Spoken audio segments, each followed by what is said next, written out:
Hello students, today we will talk about liquidation of companies. Alright, we will talk about the liquidation accounts of companies. Now, what do we mean by winding up or liquidation of the company? Winding up is basically the dissolution of a company brought about and when its assets are realized and applied in the payment of its debt. That is, we are winding up the company. Now we have to pay back the debts of our creditors. And for that, what do? We sell the assets, we realize the value of the assets and use that value to pay back the debts. After satisfaction of the debts, whatever remaining balance is there, if it is unpaid, it is paid back to the various members of the company in proportion to the contribution made by them to the capital of the company. Now we will later on talk about what are contributories and how we pay back money to various contributories. But first and foremost, we pay back the debts of the company. Now, liquidation or winding up of a company is the process whereby its life is ended and its property is administered for the benefits of its creditors and members. The life of the company has ended. Whatever assets there are, we will sell them. Whatever investments have been made, we will replenish those.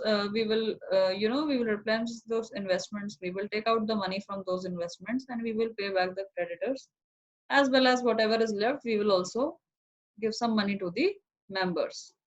Now an administrator known as a liquidator is appointed and he takes control of the company. Now going forward from this point, it is the liquidator that collects the assets, that realizes their value, that decides how it is to be paid, who are the preferential creditors, what is to be paid to the members, and what are their rights, what has been decided as per the Companies Act and the latest Indian Bankruptcy Code of 2016. According to Section 294A of Companies Act, winding up means winding up under the Liquidation Act or under the Liquidation or the Insolvency and Bankruptcy Code of 2016. So whoever files for bankruptcy under the IBC Code 2016 is said to be winding up and follows the due procedure as per it is laid in this Act. So what are the various methods of winding up? There are basically three methods of winding up. First is the inability to pay debts. The second is grounds other than inability to pay debts. And third is voluntary winding up. What is inability to pay debts? When the company is unable to pay all its debts because its asset value has reduced to a very low level, and even if all the assets are realized, the entire debt will not be able to be paid. So who comes in action after this in this situation when the company is unable to pay debts? The Insolvency and the Bankruptcy Code and the Insolvency and Bankruptcy Board comes in action, and its regulations are used. Its regulations are considered for realizing or for basically formulating the best way possible to pay back the debts. Second case is that if the company can pay debts, but there are other grounds, maybe a fraud has occurred in the company, and now the company is going to be wound up by the courts. So in these kind of cases, we consider Companies Act 2013 along with the court rules. Whatever court has been decided, whatever has been decided in the hearing of the court, that will be applied along with the Companies Act 2013. The last is voluntary winding up, when the company itself wishes to wind up, when the proprietors of the company realize that they can no longer keep running the company and they wish to end this company, they wish to dissolve this company. So up to 31st March 2017, it was Companies Act 2013 with the court rules. But now from 1st April 2017, what do we have? We have Section 59. Now you always have to remember these acts and sections. Section 59 of the IBC with voluntary liquidation process. Now under the IBC, regulations were added for voluntary liquidation, and any person, any proprietor of business who voluntarily wishes to dissolve his company, wind up his company, has to follow these regulations under the Section 59. Now, when can a company be wound up by a tribunal? Tribunal is basically like a court. So when can a company be wound up by a tribunal? A company can be wound up by a tribunal in the following circumstances. If it has special resolution, if there's some special resolution is passed for winding it up, if it has acted against interest or integrity of India, morality of India, that is, if has any kind of has problem created any kind of security problems, other problems, if the tribunal by any means finds that it is just and equitable and that the company should be wound up, if any fraud has occurred, all these reasons are there. Now, petition for winding up of the company. As per section 272, you basically have to do the petitions, the rules, simply have to understand the various headings and the steps taken for various actions in in the bullet points. So as per section 272 of Companies Act 2013, application for petition, it can be made to the tribunal by registrar of companies, that is your ROC.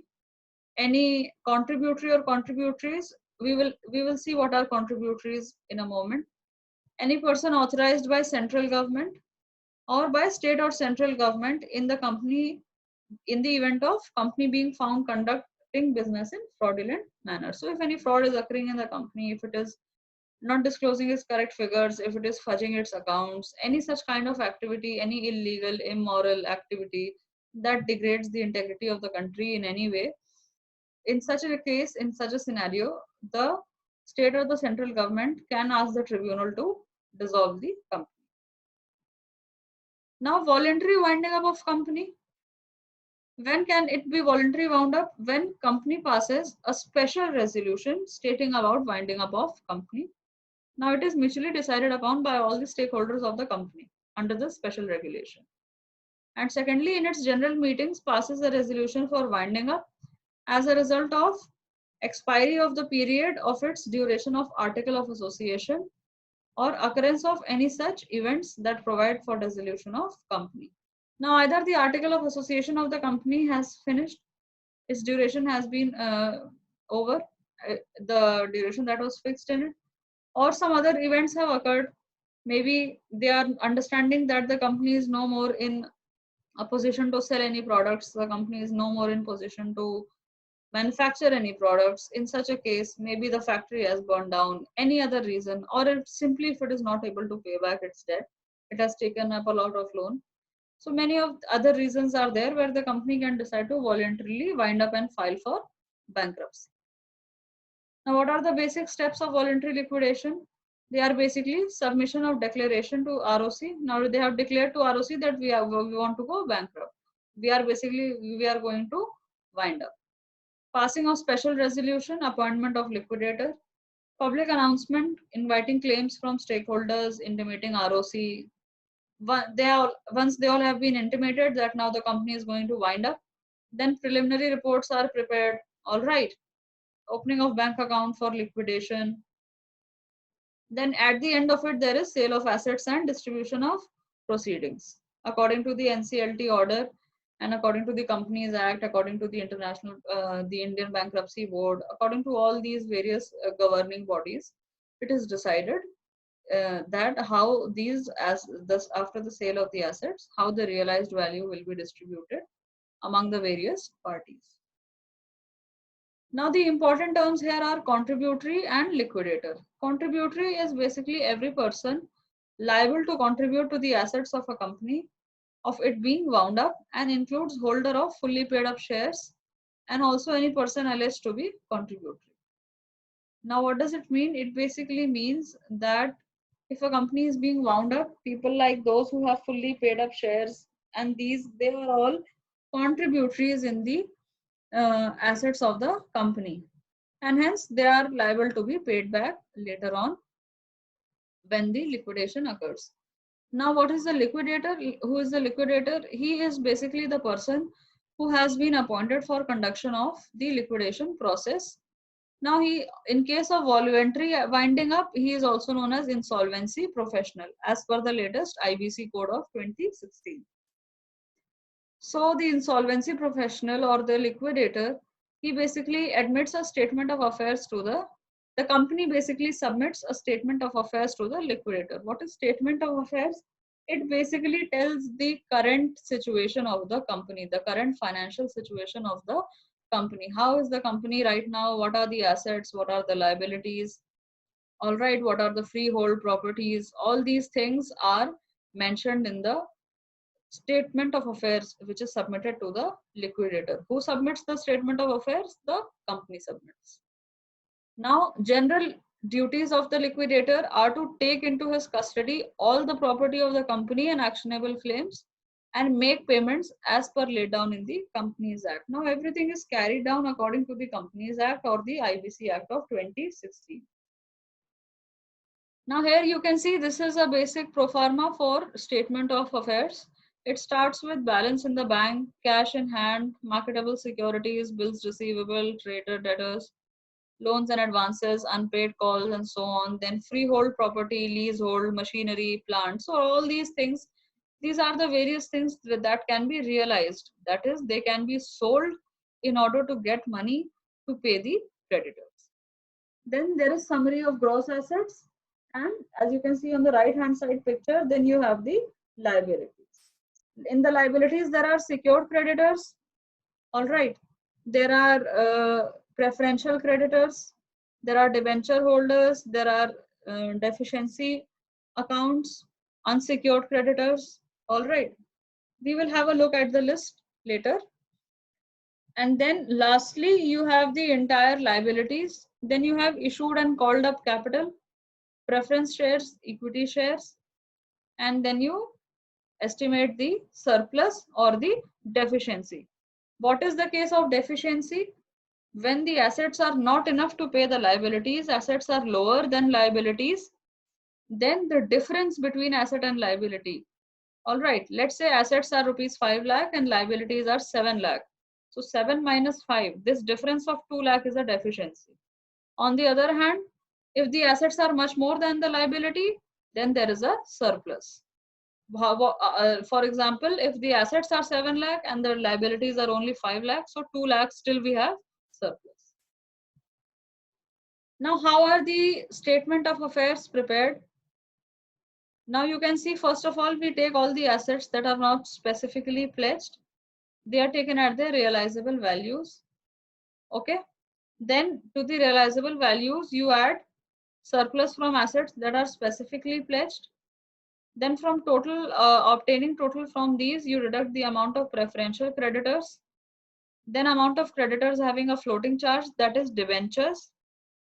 And the result will be surplus or deficiency as regard with debenture holders.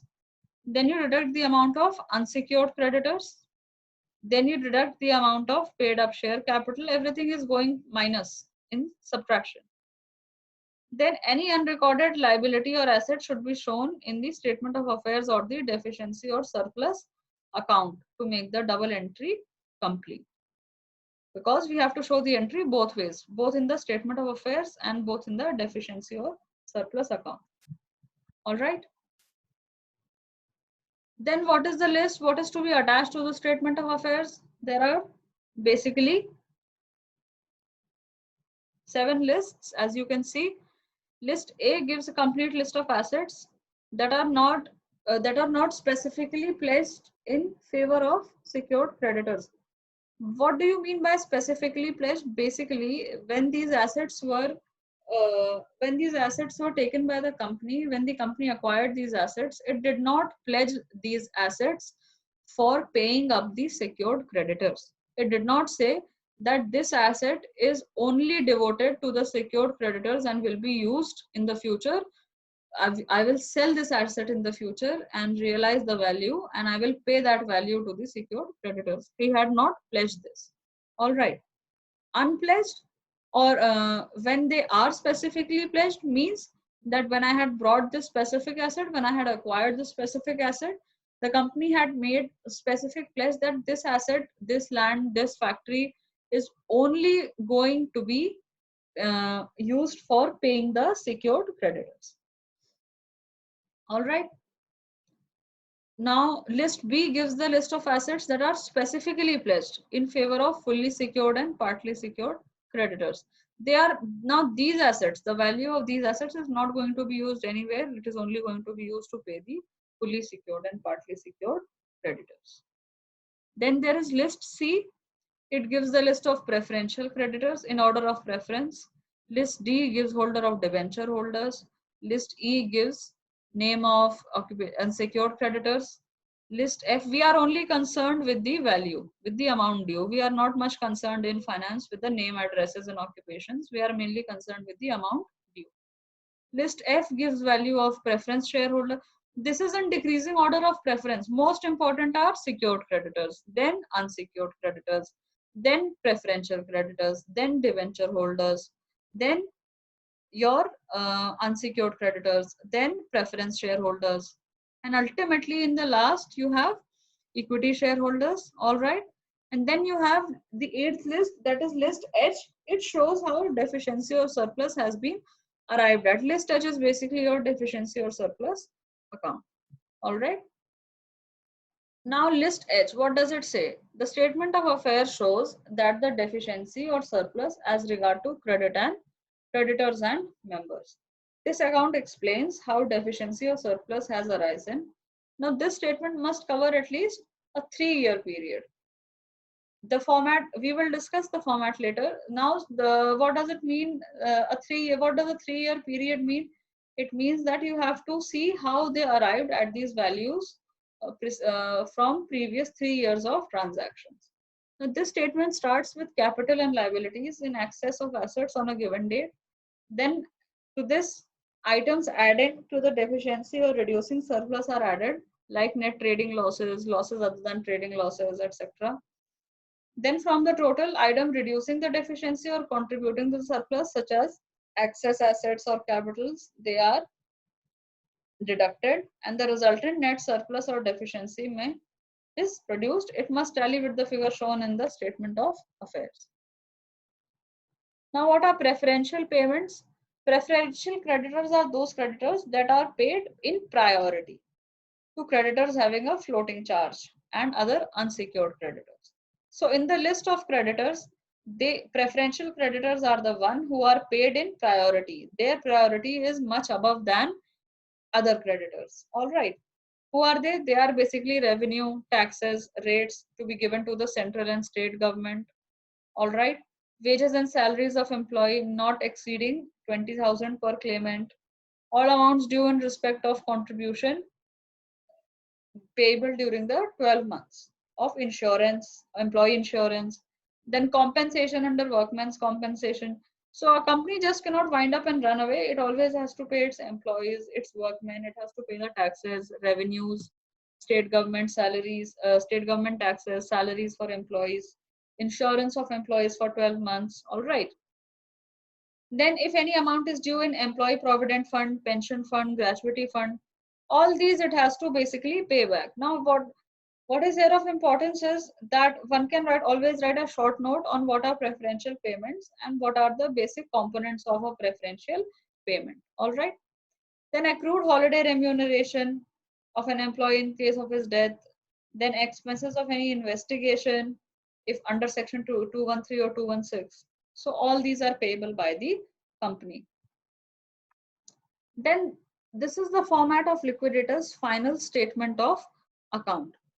Now we are not very much concerned with the actual workings, but here for our subject, for our level of course, we are mainly concerned with the various formats, the formats of statement of affairs, formats of liquidators, statement of account, deficiency accounts, etc. Now this is the format for liquidators, statement of account. On one side there are receipts. You can see what are receipts. Receipts are the places from where we are getting the money after selling them. If we sell marketable securities, we get an amount. If we have cash at bank, it is a receipt.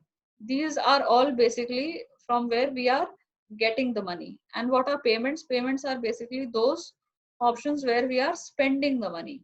All right.